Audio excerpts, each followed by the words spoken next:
Hi everyone, and welcome back to PC Error Detective. Today I will show you how to merge partitions in Windows 10, and by the end of this video, you will know exactly how to combine your drives safely and easily. Step 1. First, make sure to back up all important files from the drive you want to delete, because merging partitions will erase all data on that drive. Step 2. Next, go to the taskbar search, type Disk Management, and select Create and Format Hard Disk Partitions, which will open the Disk Management window. Step 3.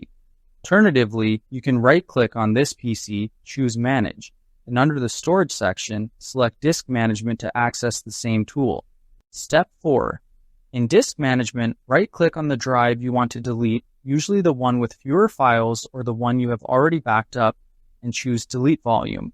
Step 5. You will see a prompt asking if you are sure you want to delete this volume, which will erase all data, so click Yes to confirm. Step 6. After the volume is deleted, right-click on the drive you want to keep and merge into, for example, drive D, and choose Extend Volume. Step 7. The Extend Volume wizard will open. Click Next to proceed, and the deleted volume will automatically be selected for merging. Step 8. You can adjust the volume size if you want to create a separate partition, or leave it as it is to merge the entire deleted volume, then click Next. Step 9. Click Finish to complete the merge, and the two drives will now become a single partition. Step 10.